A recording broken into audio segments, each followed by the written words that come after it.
దేవుని యొక్క మహా ఉన్నతమైన కృపలో వర్ధిల్లుతున్న మీ అందరికి కూడా ప్రభువైన యేసుక్రీస్తు వారి యొక్క ఉన్నతమైన ప్రశస్తమైన అతి శ్రేష్టమైనటువంటి శుభనామంలో మీ అందరికి కూడా నేను వందనాలు తెలియపరుస్తూ ఉన్నాను.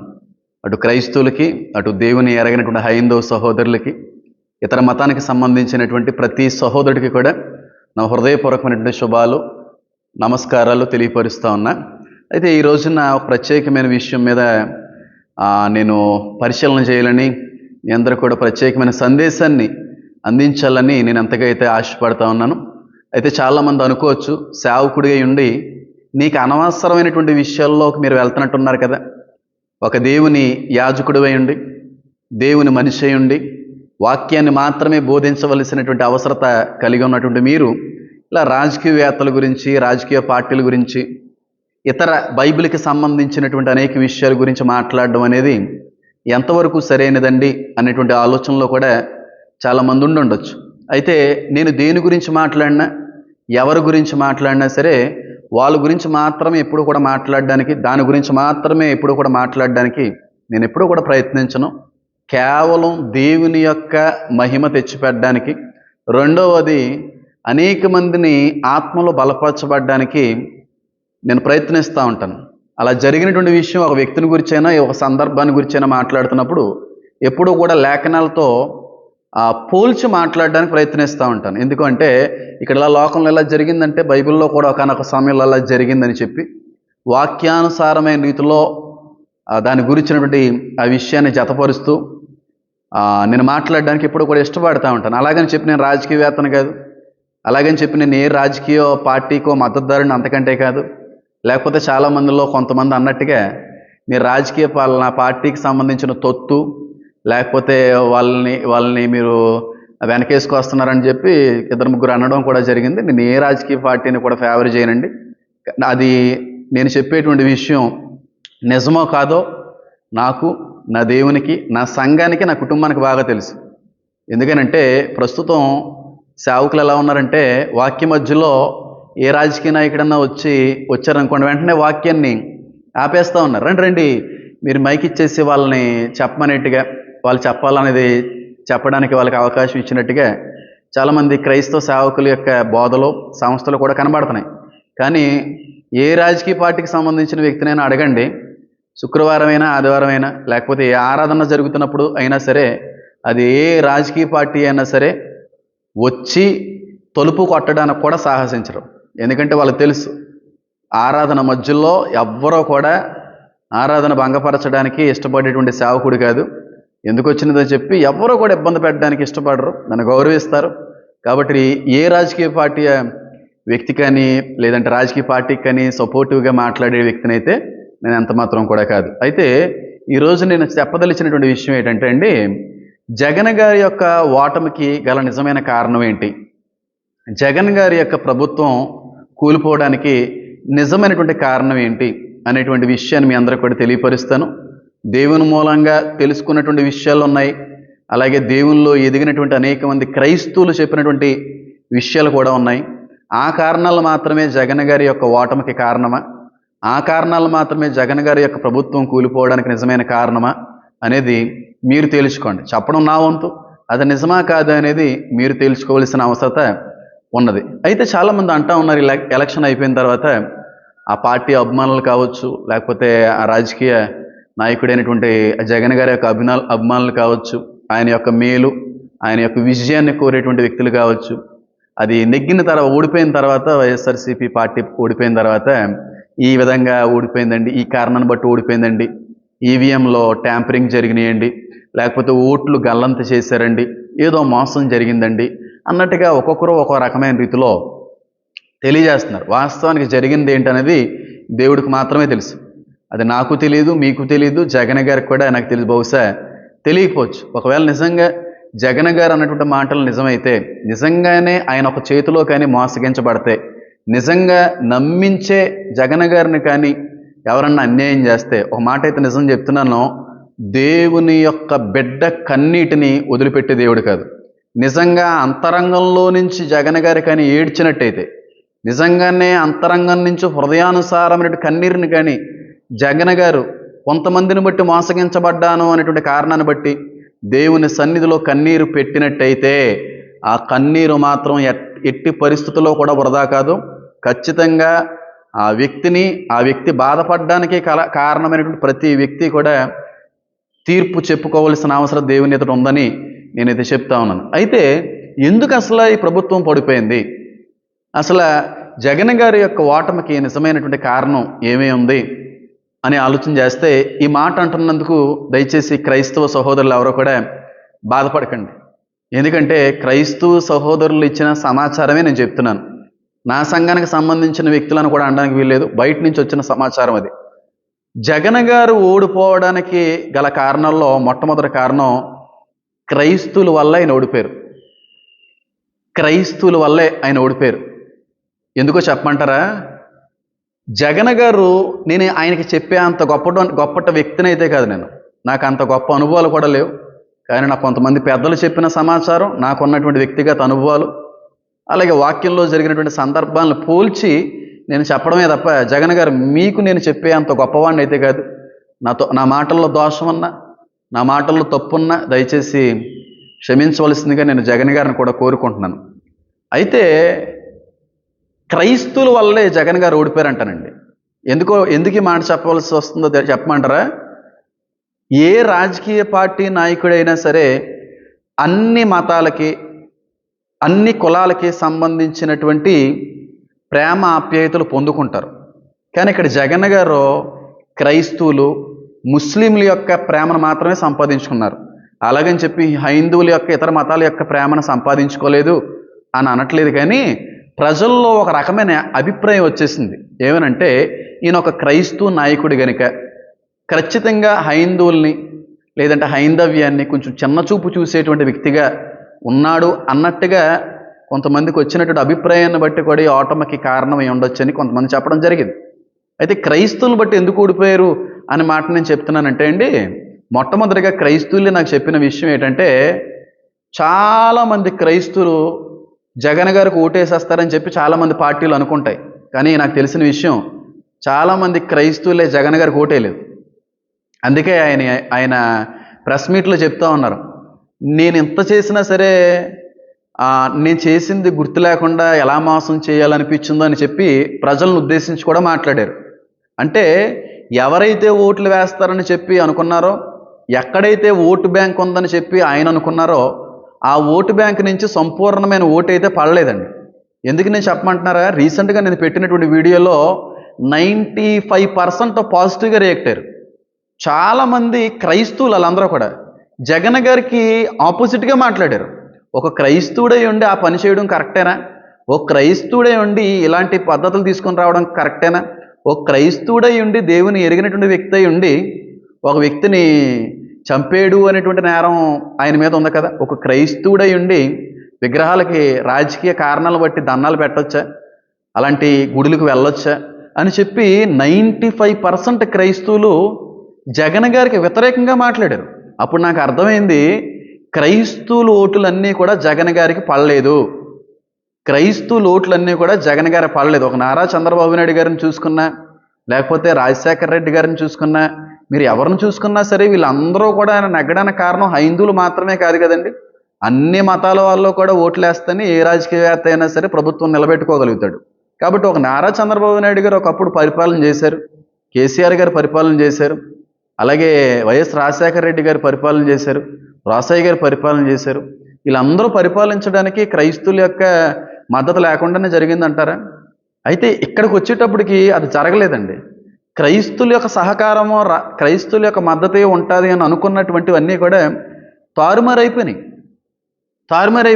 అది ఎందువల్ల జరిగిందో నాకు తెలియదు. ఎందుకంటే నేను చూశాను, స్వయంగా నా ఛానల్లో వీడియోలో ఉన్నటువంటి కమెంట్స్నే చూశాను. 95% జగన్ గారికి వ్యతిరేకమైన రీతిలో క్రైస్తవులు మాట్లాడడాన్ని బట్టి నాకు ఆశ్చర్యం వేసింది. అంటే క్రైస్తవులందరూ జగన్ గారికి ఓటేస్తారని కాదు, వాళ్ళకి నచ్చిన పార్టీలకి, వాళ్ళకి నచ్చిన విధాలుగా వాళ్ళకు వచ్చినటువంటి ఆలోచన బట్టి వెళ్ళినటువంటి వ్యక్తులే చాలామంది ఉన్నారు. ఇది కూడా ఒక కారణమే ఉండొచ్చని నేను అనుకుంటున్నాను. రెండవదిగా, జగన్ గారి ఓటమికి క్రైస్తవులు కారణం అని అనడంలో ఉన్న ఉద్దేశం ఏంటంటేనండి, దేవుడు బైబిల్ గ్రంథంలో తన చేతుల మీదుగా నిలబెట్టినటువంటి రాజులను సైతం తప్పించి పరాయి దేశాలకి, పరాయి రాజ్యాలకి తన బిడ్డల్ని అప్పచెప్పేవాడు. ఎందుకు అప్పచెప్పేవాడండి? అవునా కదా? బైబిల్లో ఎన్ని సంఘటనలు లేవు? తన స్వకీయ జనాంగాన్నే తన నిలబెట్టుకున్న రాజులను సైతం ప్రక్కన పెట్టి అన్ని రాజులకి రాజ్యాలను అప్పచెప్పేవాడు. అన్ని దేశాలకి సంబంధించిన రాజులకి తన బిడ్డలను పరిపాలించడానికి అధికారం ఇచ్చేవారు. ఎందుకోసం అలా జరిగేదంటే, క్రైస్తవులు లేదంటే ఆ సమయంలో ఉన్నటువంటి దేవుని బిడ్డలో దారి తప్పి తిరిగేవారు. దేవునికి వ్యతిరేకమైన రీతిలో వాళ్ళు బ్రతికేవారు. అన్య సాంప్రదాయాల్లో మునిగిపోతూ, దేవుడు పెట్టిన క్రమాన్ని మర్చిపోయి, ధర్మశాస్త్రాన్ని విసర్జిస్తూ, వాళ్ళకి నచ్చినటువంటి రీతిలో లోకంతో కలిసిపోయి అనేక విషయాల్లో అనేక దేవతల్ని కొలిచినటువంటి కారణాన్ని బట్టి కూడా వాళ్ళు మూర్ఖులుగా మారిపోయారని, బండవారిపోయారని, మొండిబారిపోయారనేటువంటి ఉద్దేశంతో కఠినమైనటువంటి శ్రమలను పెట్టేటువంటి రాజ్యాలకి దేవుడు అప్పచెప్పడం అనేది కూడా జరిగింది. ఏమో మనం కూడా అలాగా చాలా విషయాల్లో దేవునికి దూరం అయిపోయామో. మన క్రైస్తవ నాయకుడు ఉన్నాడని, మన ఏలేటువంటి నాయకుడు క్రైస్తవుడే ఉన్నాడని భక్తులో మనం ఏమన్నా బలహీనపడిపోయామేమో అండి. మన దేశం మీద అధికారంగా ఉండేటువంటి ఒక కాంగ్రెస్ పార్టీ తొలగిపోవడానికి గల కారణం కూడా అదేనేమో. కాంగ్రెస్ పార్టీ ఉన్నంతకాలం ఈ శ్రమలు లేవు కదా, క్రైస్తవులకు శ్రమలు లేవు. నేను మాట చెప్తున్నా, ఇలా అనుకోకండి. మనకు అనుకూలమైనటువంటి, క్రైస్తవులకు అనుకూలమైనటువంటి ప్రభుత్వాలు ఉన్నప్పుడు ఉన్నటువంటి భక్తికిని, ఆ ప్రభుత్వాలు దిగిపోయిన తర్వాత, ఆ ప్రభుత్వాల పైన మరొక ప్రభుత్వం వచ్చిన తర్వాత క్రైస్తవుల్లో భక్తి మారిందంటాను. క్రైస్తవులకు అనుకూలమైనటువంటి క్రైస్తవుడి యొక్క ప్రభుత్వంలో క్రైస్తవులు ఆత్మీయతలో, భక్తిలో బలహీనలయ్యారు. క్రైస్తవ్యానికి వ్యతిరేకమైనటువంటి ప్రభుత్వాలు వచ్చిన తర్వాత క్రైస్తవుల యొక్క భక్తి పెరగలేదంటారా? నరేంద్ర మోడీ గారు వచ్చిన తర్వాత ఎంతమంది దేశం యొక్క సంరక్షణ కొరకు, క్షేమం కొరకు ప్రార్థన చేసేటువంటి వ్యక్తులుగా మారిపోయారంటారు? నరేంద్ర మోడీ గారి యొక్క ప్రభుత్వం కూలిపోవాలని చెప్పి ఎంతమంది ప్రార్థించారంటారు?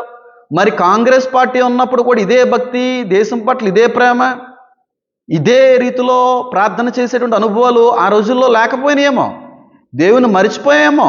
మన పైన ఉన్నటువంటి అధికారులు మనకి అనుగుణమైనటువంటి వారు కనుక మనకి ఏ హాని రాకుండా వాళ్ళు చూసుకుంటారు అనేటువంటి అపారమైనటువంటి నమ్మకంతో భక్తిలోనూ ఆత్మీయతలోనూ దేవునికి కూడా చాలా దూరం అయిపోయామో. అందుకే చాలా ఇతర మతానికి సంబంధించిన ఇతర దేవతల్ని, దేవుల్ని పూజించేటువంటి వ్యక్తులకి రాజ్యాలు బైబిల్లో దేవుడు కట్టబెట్టినట్టుగా మనకు కూడా కట్టబెట్టాడేమో. మళ్ళీ మనల్ని భక్తిలో ఎదగడానికి, మన మొండితనాన్ని నుంచి బయటికి రావడానికి, మన మూర్ఖ హృదయాలను మార్చుకొని మళ్ళీ దేవుని తట్టు తిరగడానికి ప్రభుత్వాలు ఎన్నుకున్నాడేమో. ఎందుకు అనుకోకూడదండి? నిజంగా కాదా?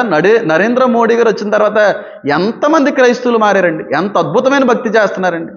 ఉపవాసాలు ఉండి ప్రార్థన చేసే క్రైస్తవులు ఉన్నారు. ప్రభుత్వాలు బాగుండాలని చెప్పి ప్రార్థన చేసేటువంటి క్రైస్తవులు ఉన్నారు. మణిపూర్ లాంటి సంఘటన మళ్ళీ ఈ చోట జరగకూడదని చెప్పి వాటి కోసం ప్రత్యేకమైన ప్రార్థనలు చేసేటువంటి వ్యక్తులు ఎన్ని చోట్ల లేకపోయారంటారు? ఇప్పుడు జగన్ గారు ఉన్నారు కాబట్టి మా నాయకుడు ఉన్నాడు, మా చీఫ్ మినిస్టర్ ఉన్నారు, ఏదొచ్చినా ఆయన చూసుకుంటారు, మోడీ గారు ఏం చేసినా ఆయన ఊరుకోవడం అన్నట్టుగా ఉన్నాం మనం. భక్తులు తగ్గిపోయాం, ఆయన ఉన్నాడనేటువంటి భ్రమలో బతికేసాం. దేవుణ్ణి మరిచి తిరిగామేమో. దేవుడు పరాయి వాళ్ళకి అందుకే అధికారాన్ని అప్పచెప్పాడేమో.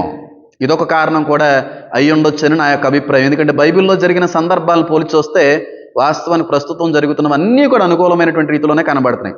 మూడో కారణం ఏంటంటేనండి, జగన్ గారి యొక్క ప్రభుత్వం, జగన్ గారి యొక్క ఓటమికి అలా నిజమైన కారణం క్రైస్తవుడు అని ఎందుకు అంటున్నానంటే, నన్ను గణపరచు వారిని నేను గణపరుస్తానన్న దేవుడు. అయితే క్రైస్తవ్యం ప్రస్తుతం నేను గమనించింది ఏంటంటే, జగన్ గారిని ఒక దేవుణ్ణి చేసేసింది క్రైస్తవ్యం. జగన్ గారు ఉంటే ఏం పర్లేదు, జగన్ గారు వస్తే పాస్టర్లకి మేలు జరుగుతుంది, జగన్ గారు వస్తే పాస్టర్లకి క్షేమం కలుగుతుంది, జగన్ గారు వస్తే ఇది జరుగుతుంది, జగన్ గారి ప్రభుత్వం వస్తే హాయిగా ఉండొచ్చు, ధైర్యంగా ఉండొచ్చు అని చెప్పి దేవుడికి చెందవలసినటువంటి మహిమా, ఘనత, ప్రభావాల్ని జగన్ గారికి ఆపాదించే ప్రయత్నం చేశారు. చాలామంది పాస్టర్లు కూడా చేశారు. ఇది నేను చూశాను. నేను ఎప్పుడూ కూడా నా ప్రసంగాల్లో ఏ పార్టీని ఉద్దేశించి కూడా గణపరిచే మాటలు ఉండవండి. ఏ పార్టీ నాయకుడి గురించి కూడా హెచ్చించే మాటలు ఉండవు. పేర్లు పెట్టి ఎప్పుడూ కూడా నేను బోధించడానికి ఇష్టపడను. కానీ ఈ ఎలక్షన్లో నేను చూశాను, చాలామంది బుద్ధిహీనమైనటువంటి సేవకులు పార్టీ పేరును ప్రస్తావిస్తూ, పార్టీ నాయకుడి యొక్క పేరును ప్రస్తావిస్తూ, ఈయన వస్తేనే మన క్రైస్తవ్యానికి బాగుంటుంది, ఈయన వస్తేనే పాస్టర్లో బాగుంటుందని చెప్పి వాళ్ళ ప్రసంగాల్లో కూడా రాజకీయానికి సంబంధించినటువంటి విషయాలు బోధించినటువంటి వ్యక్తులు ఎంతమంది లేరంటారు? ప్రత్యేకంగా ఒక పార్టీకి సంబంధించినటువంటి వ్యక్తుల్ని మీటింగులు పిలిపించుకొని అక్కడ సైతం దేవుడు నిలబడవలసినటువంటి ప్రదేశంలో సైతం రాజకీయ బోధనల్ని చేయించినటువంటి సేవకులు లేరంటారా? దాన్ని బట్టి మనకు అర్థం అవ్వాల్సిన విషయం ఏంటి? క్రైస్తవ్యం అంతా కూడా జగన్ గారి మీద, జగన్ గారి ప్రభుత్వం మీద ఆధారపడిందంటారా? జగన్ గారు వస్తే మనకు మేలు జరగడం ఏంటండి? దేవుడు కాదా మనకు మేలు చేసేది? ఆయన రెక్కల చాటుని కాదా మనం సురక్షితంగా భద్రపరచబడింది? ఆయన వల్లే కదా ఈ రోజు వరకు కూడా మన నాసికారంధ్రాల్లో ఊపిరి అనేది ఉంది. జగన్ గారు ఉన్నారు కాబట్టి క్రైస్తవ్యానికి క్షేమమా? జగన్ గారికి వస్తేనే పాస్టర్లకి మేలా? జగన్ గారికి వస్తేనే క్రైస్తవులకి మేలా? అది ఎంత దురదృష్టకరమైనటువంటి అనుభవం అంటారండి. నన్ను గణపరుచు వారిని మాత్రమే నేను గణపరుస్తానన్న దేవుడు గణపరచలేకపోయాం దేవుణ్ణి. జగన్ గారిని గణపరిచే రీతిలో క్రైస్తవ్యం మారిపోయిందేమో. జగన్ గారిని హైలైట్ చేస్తూ మాట్లాడేవేమో, మాకు క్షేమం, మాకు మేలు అన్నట్టుగా మారిపోయామేమో. అందుకోసమే దేవుడు బాధపడ్డాడు. నాకున్నటువంటి స్థానంలో, నేను నిలబడవలసినటువంటి స్థానంలో ఏ ఒక్కరిని కూడా నిలబెట్టడానికి నేను ఇష్టపడలేదు. జగన్ని ఒక విగ్రహంగా, ఆ ప్రభుత్వాన్ని క్రైస్తవులు ఎదుట ఒక విగ్రహంగా మార్చడం అనేది దేవుడికి ఇష్టం లేక, ఎవరి మీదైతే ఆశ పెట్టుకోవాలో ఆ దేవుని మీద ఆశ పెట్టుకోకుండా తప్పించబడినటువంటి ప్రతి ఆలోచనని సైతం భంగపరిచి ఆయన వైపుగా దృష్టి తప్పించడానికి, మళ్లించడానికి దేవుడు చేసిన గొప్ప ప్రయత్నం అని నేను అనుకుంటున్నానండి. ఎందుకంటే చాలామంది దగ్గర విన్నానండి, చాలామంది క్రైస్తవ చర్చిల్లోకి ఇలాగ పార్టీని ఉద్దేశించి, పేరును ఉద్దేశించి మాట్లాడడం అది కరెక్ట్గా నాకు అనిపించలేదు. నాకైతే అనిపించలేదు అసలు. ఇప్పుడు ఆ పార్టీని లేకపోతే ఆ ప్రభుత్వ నాయకుడిని ఉద్దేశించి ఈయన వస్తా బాగుంటుంది, దీనికే ఓటేనని చెప్పారు కదా. ఇప్పుడు ఆయన రాలేదు కదా, రాకూడనప్పుడు ప్రభుత్వం వచ్చింది కదా. మీరు అన్నటువంటి మాటలన్నీ కానీ ఒకవేళ వాళ్ళకి చేరదీస్తే అది మీకు నష్టం కలిగించదంటారా? ఎందుకు వచ్చింది? మన పని మనం చేసుకుని వెళ్ళాలి. ఏ వ్యక్తి యొక్క పేరు ప్రస్తావన కానీ, ఏ ప్రభుత్వానికి మద్దతు ఇచ్చేటువంటి వ్యక్తులుగా ఎప్పుడు ఒక సేవకుడి యొక్క సంస్థ ఉండకూడదంటాను. అసలు ఉండకూడదంటాను. అసలు ఆ మాటే మాట్లాడకూడదు. చాలామంది ఎంతమంది దేవా నీ చిత్తమే నెరవేరాలయ్యా, ఈ రాష్ట్రం కొరకు ఎలాంటి ప్రభుత్వాన్ని అయితే నియమించుకున్నావో ఆ నియమించుకున్నటువంటి నీ ఆలోచన సిద్ధింపబడాలయ్యా, నీ ఉద్దేశం ఆంధ్ర రాష్ట్రం పట్ల నెరవేర్చబడాలయ్యా, నీ ప్రణాళికలు గొప్పవి గనుక, మీరు మా క్షేమం కోరేటువంటి దేవుడు గనుక మా కొరకు ఏ వ్యక్తినైతే సిద్ధపరిచారో, ఎలాంటి రాజకీయ పార్టీనైతే సిద్ధపరిచారో, ఏ రాజకీయ నాయకుడిని అయితే మా క్షేమం కోరి, మా మేలు కోరి సిద్ధపరచాలన్న ఆలోచనలో మీరున్నారో అట్టి చిత్తాన్ని జరిగించుకోండి అయ్యా. మా ఇష్టాలు కాదు నాయన, మా ఉద్దేశాలు కాదన్న ప్రభువా, మా ఇష్టాలు, మా తలంపులన్నీ కూడా వ్యర్థం నాయన. కాబట్టి ఆంధ్ర రాష్ట్రం పట్ల మీకున్నటువంటి ప్రణాళిక గొప్పది, ఆంధ్ర రాష్ట్రం పట్ల మీకున్నటువంటి చిత్తం మహా గొప్పది కనుక మీ చిత్తమే సిద్ధింపబడాలనైనా, మీ చిత్తమే నెరవేర్చబడాలనైనా అని ప్రార్థన చేసేటువంటి వ్యక్తుల కంటే కూడా జగన్ గారు రావాలి ప్రభువా, కాంగ్రెస్ రావాలి ప్రభువా, ఈ రెండు పార్టీలు వస్తేనే దేశం యొక్క క్షేమం నాయన అన్నట్టుగా మీరు ప్రార్థన చేయడంలో మీ యొక్క అవిధేయత కనబడలేదంటారా? మనం ఎవరండి వాళ్ళు రావాలి వీళ్ళు రావాలని చెప్పడానికి, ప్రార్థించడానికి?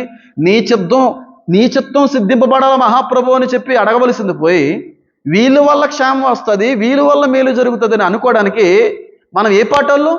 ఇశ్రాయేల్ అలాగే అనుకున్నారు కదా. సమూయేలు యొక్క పరిపాలన నచ్చలేదు ఇశ్రాయేల్కి, దేవుడి యొక్క పరిపాలన నచ్చలేదు, మాకు ఒక రాజు కావాలి, ఆ రాజు మావోడే ఉండాలని చెప్పి సౌలుని ఏర్పరచుకున్నారు. మావోడు వస్తే బాగుంటుందని చెప్పి వాస్తవానికి ఇశ్రాయేల్కి క్షేమం జరిగిందా? సౌలు వల్ల ఆ దేశానికి, ఆ రాజ్యానికి క్షేమం జరిగిందా, నష్టం జరిగిందండి? ఓ మాట చెప్తున్నాను చూడండి, మన మతానికి సంబంధించినటువంటి వ్యక్తి అయినంత మాత్రాన, మన దేవుణ్ణి కొలిచేటువంటి వ్యక్తి అయినంత మాత్రాన ఖచ్చితంగా దేవుడి ఏర్పాట్లు ఉన్న వ్యక్తిని అనుకోకండి. ఆ వ్యక్తి వస్తేనే ఖచ్చితంగా మనకి మేలు జరుగుతుందని ఎప్పుడు కూడా అనుకోకండి. ఒక వ్యక్తి రావాలి, ఒక పార్టీ రావాలని చెప్పి ఎప్పుడు ప్రార్థించడం అనేది నా దృష్టిలో అయితే మాత్రం తప్పే. నీవు సిద్ధపరిచిన మేలు గొప్పదే, నీ చిత్తం గొప్పది నాయన, నీ చిత్తాన్ని జరిగించుకోండి, నీ చిత్తాన్ని జరిగించుకోండి అని చెప్పి ప్రార్థన చెయ్యకపోగా చాలామంది క్రైస్తవ జనాంగం వాళ్ళ ఇష్టాన్ని నెరవేర్చుకోవడానికి, వాళ్ళ తలంపులను జరిగించుకోవడానికి, వాళ్ళకి నచ్చినదే జరగాలి అన్నట్టుగా ప్రార్థన చేసినటువంటి కారణం కూడా దేవుడికి నచ్చలేదని నేను అనుకుంటున్నానండి.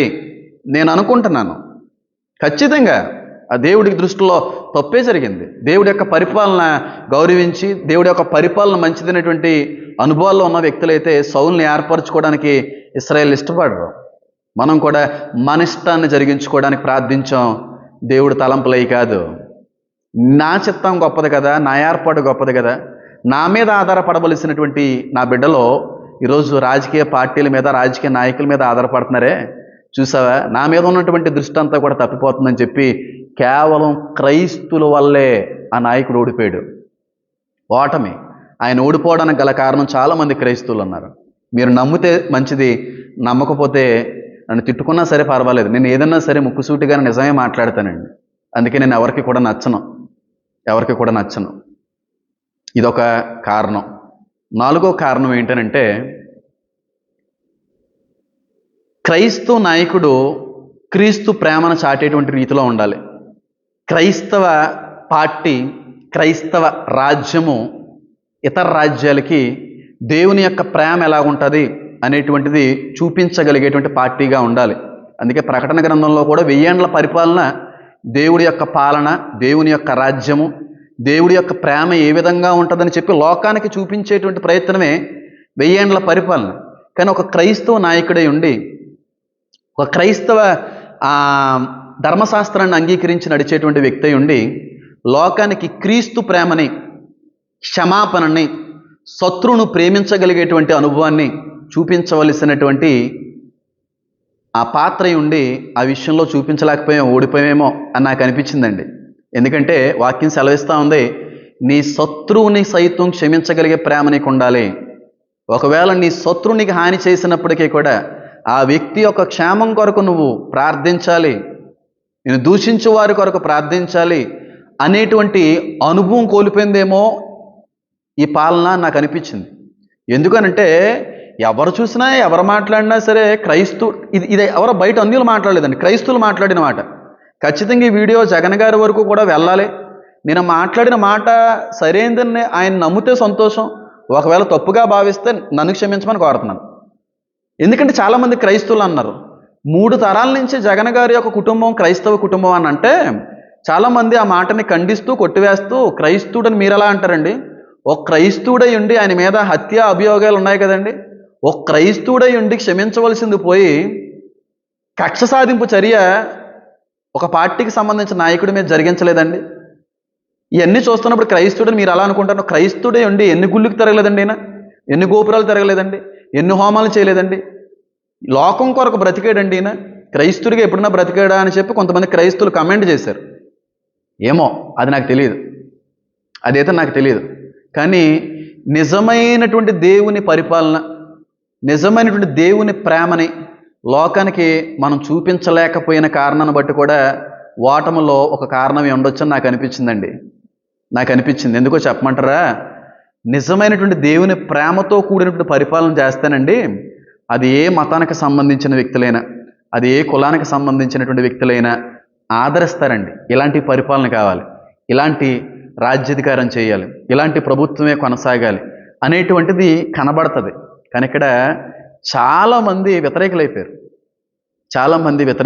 కక్ష సాధింపు చర్యలు జరిగినాయి, చాలామందిని చంపేయడాలు జరిగినాయి. ప్రభుత్వాలు ఇవన్నీ కూడా జరిగిన కారణాన్ని బట్టి క్రీస్తు ప్రేమ అనేటువంటిది చూపించలేకపోయేమేమో అని మనకు అనిపించింది. అవి కూడా కమెంట్లో వచ్చినాయి కాబట్టి నేను చెప్తా ఉన్నాను. 5వ కారణం, ప్రధానమైన కారణం ఏంటనంటే, నన్ను క్షమించాలి, నేను జగన్ గారిని అభిమానిస్తాను, గౌరవిస్తాను, అలాగని చెప్పి చంద్రబాబు నాయుడు గారిని ద్వేషిస్తాను అనట్లేదు. ఆయన పరిపాలనలో కూడా వర్ధిల్లినటువంటి ఒక క్రైస్తవునే నేను. ఆయన కూడా ఒకప్పుడు పరిపాలించాడు ఈ ఆంధ్ర రాష్ట్రాన్ని. చాలామంది క్రైస్తవులు, చాలామంది ముస్లింలు కూడా ఒకానొక సమయంలో ఆయనకి ఓటేసి గెలిపించిన వాళ్ళే. కాబట్టి ఎవరూ మనకు అన్యాయం అయితే చేయలేదు. పైన ఉన్నటువంటి ప్రభుత్వం మణిపూర్లో జరిగిన సంఘటన బట్టి అలాంటి పద్ధతులు, ఇబ్బందులు వస్తాయని చెప్పి ఆందోళనతో ఆ పైన ఉన్న ప్రభుత్వం మీద మనకు ఒక రకమైనటువంటి బాధ అనేటువంటిది ఏర్పడింది తప్ప ఇక్కడ అయితే అలాంటిది ఏం జరగలేదని నేను అనుకుంటున్నాను. అయినా దేవుడు ఆ శ్రమని పెట్టాలని ఆయన నిశ్చయించుకున్నప్పుడు మనం ఎలా తప్పించుకుంటామండి? వాటిని మనం ఎలా కాదనగలం చెప్పండి, మీరన్నా చెప్పండి ఒకసారి ఆలోచించేసి. అయితే 5వ కారణం ఏంటంటే, చాలా బలమైన కారణం అండి. ఎందుకంటే ఇది కూడా బైబిల్ నుంచి నేను మాట్లాడతాను. ఎందుకు ఈ మాట చెప్తున్నానంటే, ఐదో కారణం, శత్రువుని ప్రేమించలేకపోయారేమో ఈ విషయంలో. ఎందుకనంటే ఒకానొక సమయంలో వాళ్ళు మన మీద చేసినటువంటి దాడులను బట్టో, కావాలని చెప్పి అక్రమ కేసులు పెట్టిన కారణాన్ని బట్టో, కావాలని చెప్పి జైల్లో పెట్టించిన కారణాన్ని బట్టో, వాటన్నిటినీ కూడా మనం పగగా మార్చేసుకొని మర్చిపోకుండా, తిరిగి మన ప్రభుత్వం వచ్చినప్పుడు మనం కూడా వాళ్ళ మీద అటు రీతిలో జరిగించాలనే ఆలోచన ఏమన్నా కనబడ్డదేమో అని అనిపించింది. ఎందుకనంటే టచ్ చేయకూడనటువంటి వ్యక్తిని టచ్ చేశారండి. నారా చంద్రబాబు నాయుడు గారిని టచ్ చేయడం చాలా పెద్ద తప్పు అంటాను. ఆయన దేవుడనో ఆయన గొప్ప వ్యక్తో అని అనట్లేదు, కానీ నేను అన్న మాట కాదు ఇది. ఎందుకంటే ప్రశాంత్ కిషోర్ కూడా అన్నారంట, డోంట్ టచ్ హిమ్ అని చెప్పి. అలాగే జగన్ గారి యొక్క వర్గంలో, జగన్ గారి యొక్క క్యాబినెట్లో ఉన్న వాళ్ళు కూడా ఎందుకు సార్ అని కూడా అన్నట్టుగా నాకున్న సమాచారం. ఎంతమంది చెప్పినా సరే మళ్ళీ మళ్ళీ అవకాశం రాదని అనుకున్నారో లేకపోతే ఏంటో నాకు తెలియదు, కానీ ఆయన్ని టచ్ చేసి ఎన్నో రోజులు జైల్లో పెట్టడాన్ని బట్టి కూడా ప్రజల్లో ఒక రకమైన చెడు అభిప్రాయం వచ్చేసిందని అనడంలో కూడా సందేహం లేదు. చాలామంది సలహా ఇచ్చారు, వద్దు టచ్ చేయొద్దని చెప్పి. ఎందుకు ఈ మాట చెప్తున్నానంటే, రెహబాముకు కూడా చాలామంది సలహాలు ఇచ్చారండి. రెహబాము సొలొమోను యొక్క కుమారుడు. సొలొమోను యొక్క పరిపాలనలో యెరోబాము ఐగుప్తులోకి వెళ్ళిపోయి దాక్కుంటాడు. సొలొమోను చచ్చిపోయేంత వరకు మళ్ళీ యెరోబాము బయటికి రాడు. అయితే అప్పుడు యెరోబాము వచ్చి, మా మీద ఉన్నటువంటి శ్రమను తగ్గించు, మీ నాన్నగారు మా మీద పెట్టినటువంటి కఠిన ఇబ్బందుల్ని తొలగించు అని అన్నప్పుడు ఈ మాట రెహబాము విని అక్కడ ఉన్నటువంటి పెద్దలతో, సొలొమోను ఉన్నటువంటి సమయంలో ఉన్నటువంటి పెద్దలతో మాట్లాడతారు. పెద్దలు అందరూ అంటారు, నిజమే, మీ నాన్నగారు చేసినట్టుగా చేయొద్దు నాయనా, వాళ్ళు అడిగినట్టుగా వాళ్ళ మీద ఉన్నటువంటి ఒత్తిడిని, శ్రమని తగ్గించేయండి అని చెప్పి సలహా ఇస్తారు. చాలామంది పెద్దవాళ్ళు సలహా ఇస్తే రెహబాము ఆ సలహాను అంగీకరించడు. యవన వయసులో ఉన్నటువంటి ఆ రక్తం ఉడికైన రక్తం కదా, చిన్నపిల్లలు యవనస్తులు ఇచ్చినటువంటి ఆ సలహాను అంగీకరించి పెద్దవాళ్ళు చెప్పినటువంటి సలహాలని పక్కన పెట్టి యెరోబాము మీద ప్రత్యక్ష దాడి చేయడానికి ప్రయత్నిస్తాడు. అప్పుడే రాజ్యం అంతా కూడా చీలిపోవడం అనేది, ఇరు వర్గాల మీద కూడా యుద్ధ వాతావరణం అనేటువంటిది కొనసాగడం అనేది, దేవుని ప్రజలే కొట్టుకునేట్టుగా అయిపోవడానికి గల కారణం కూడా రెహబాము పెద్దలు ఇచ్చినటువంటి సలహాని అంగీకరించలేకపోవడం. ఖచ్చితంగా నేను ఆ కక్షను నేను తీర్చుకుంటాను, ఆ పగను తీర్చుకోవాలన్నట్టుగా రెహబాము వెళ్ళిపోయాడు. ఆ విధంగానే రాజ్యానికి నష్టం ఎలా వచ్చిందో, ఈ పెద్ద ఆయన్ని కూడా నారా చంద్రబాబు నాయుడు గారు కూడా టచ్ చేయడం వల్ల కూడా ఒక రకమైనటువంటి చెడ్డ అభిప్రాయం ప్రజల్లో కలిగిందేమో అని నాకున్న ఆలోచన. అది ఒకవేళ నిజమైతే అవునని కమెంట్ చేయండి. ఇఫ్ నాట్, అది పెద్ద విషయం ఏం కాదు. టచ్ చేశారు, చాలామంది వద్దని అన్నారంట. అది ఆ సానుభూతి కూడా పనిచేసింది. ఎందుకంటే ఆయన పెద్ద వయసుకి సంబంధించిన వ్యక్తి కదా, ఆయన నీకైనా పోన్లే అని చెప్పి వదిలేసి క్షమించేసి ఉండుంటే అలా జరగకపోవచ్చేమో నా అభిప్రాయం. ఏదైనా సరే బైబిల్తోనే పోల్చి చెప్తున్నానండి. ఎందుకంటే ఆయన ఒక క్రైస్తవ నాయకుడు కనుక ఆయనకి నేను చెప్పవలసినటువంటి అధికారం కూడా దేవుడు నాకు ఇచ్చాడు కదా, ఒక దేవుని మనిషిగా ఉన్నాం కనుక. అలాగే ఇంకొక ఆఖరి కారణం ఏంటంటే, ఒకానొక సమయంలో తల్లిగారి యొక్క ఆశీస్సులు ఉన్నాయి జగన్ గారికి. ఒకానొక సమయంలో కుటుంబం యొక్క సహకారం ఉంది, కుటుంబం యొక్క ప్రోత్సాహం ఉంది. ఈ రోజున తండ్రి గారు లేకపోవచ్చు, కానీ తల్లిగారి యొక్క ఆశీస్సులు కూడా లేకపోయినాయేమో అని అనిపించింది. ఎందుకంటే కొంతమంది అన్న మాటలను బట్టి రాజకీయం కోసం కుటుంబాన్ని సైతం ప్రక్కన పెట్టినటువంటి వ్యక్తి అయిపోయాడు అన్నట్టుగా మాట్లాడారు.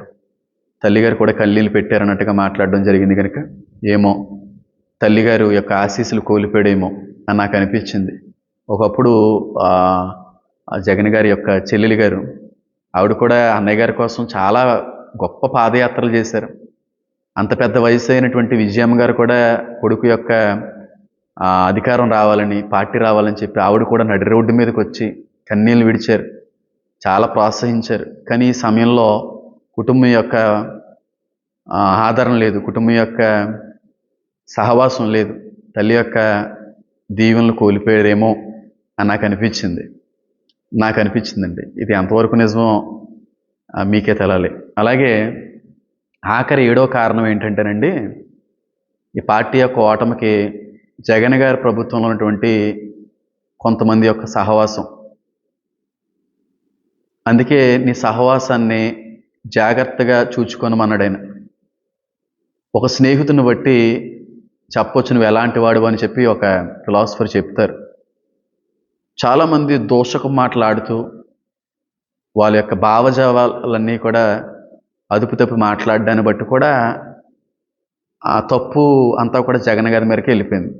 దగ్గరుండి తిట్టిస్తున్నారు అనేటువంటి అభిప్రాయంలోకి ప్రజలు కూడా రావడం జరిగింది. మనతో పాటుగా మనతో ఉన్న చుట్టుపక్కల వారందరూ కూడా అదే సౌమ్యము, అదే నిమ్మలమైనటువంటి మనస్తత్వం కలిగి ఉంటే ప్రజల్లో ప్రత్యేకమైన అభిప్రాయం కలుగుదునేమో అని నాకు అనిపించింది.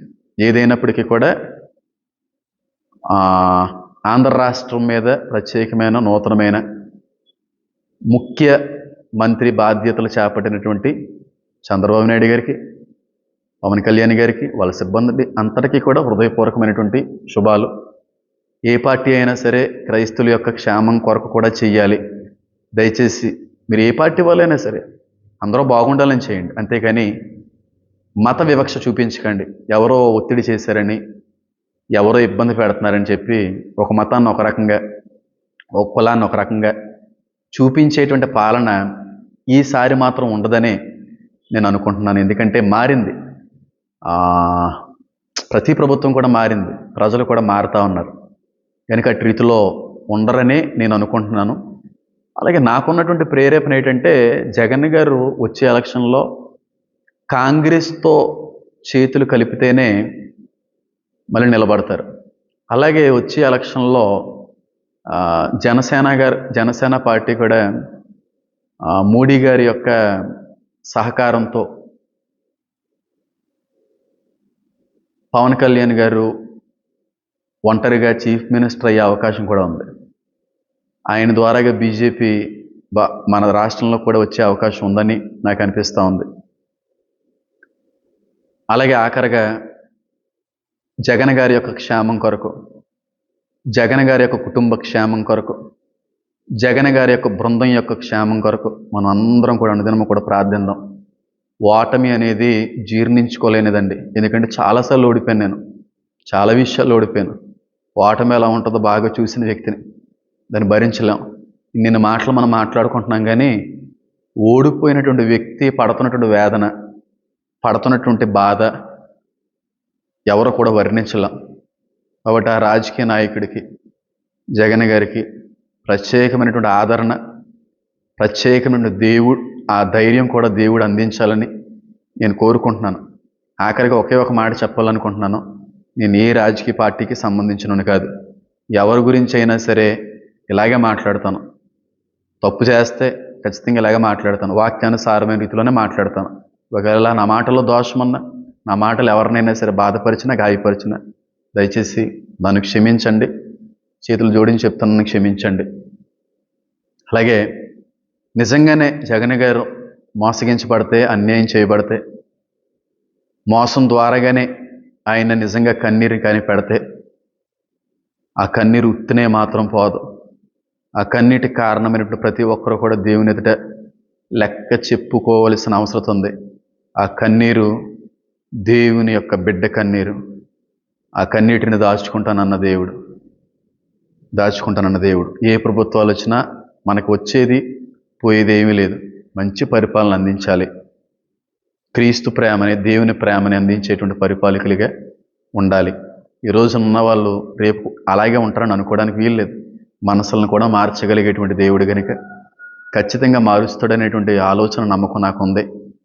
ప్రతి ఒక్కరికి కూడా అనుకూలమైన రీతిలో ప్రభుత్వాలు స్పందించాలని, పై ప్రభుత్వాన్న ఆంధ్ర తెలంగాణ ప్రభుత్వాలైనా సరే ప్రజల యొక్క క్షేమం కొరకు మాత్రమే వాళ్ళ యొక్క పార్టీలు ముందుకు వెళ్ళాలి తప్ప ఒక రకంగా చూసేటువంటి రీతిలో వాళ్ళు ఉండకూడదని నేను కోరుకుంటున్నాను. అట్టి రీతిలోనే అందరం కూడా దేశం క్షేమం కొరకు, ప్రపంచ క్షేమం కొరకు, రాష్ట్రం యొక్క క్షేమం కొరకు, మన అధికారుల కొరకు, మన పైన ఉన్నటువంటి నాయకుల కొరకు, మన పైన ఉన్నటువంటి రాజకీయ పార్టీల కొరకు కూడా ప్రార్థిద్దాం. మంచి పరిపాలన అందించాలని ప్రార్థిద్దాం. దేవుని యొక్క మనస్సు వాళ్ళు కలిగి ఉండాలని ప్రార్థిద్దాం. దేవుడి యొక్క చిత్తాలను నెరవేర్చుకోరేటువంటి పరిపాలకులుగా ప్రతి ఒక్కరు కూడా వాడబడాలని ప్రార్థిందాం. ఏ వివక్ష వద్దు, ఏ భేదాలు వద్దు. ప్రతి ఒక్కరు కూడా దేవునికి అనుకూలమైన రీతిలో పరిపాలించాలని మాత్రం కోరుకుందాం. దయచేసి నచ్చితే మాత్రం లైక్ చేయండి. అనేక మందికి చేరడానికి అవకాశం ఇచ్చిన వాళ్ళు అవుతారు. షేర్ చేయండి. God bless you. God bless you all. Amen, amen, amen.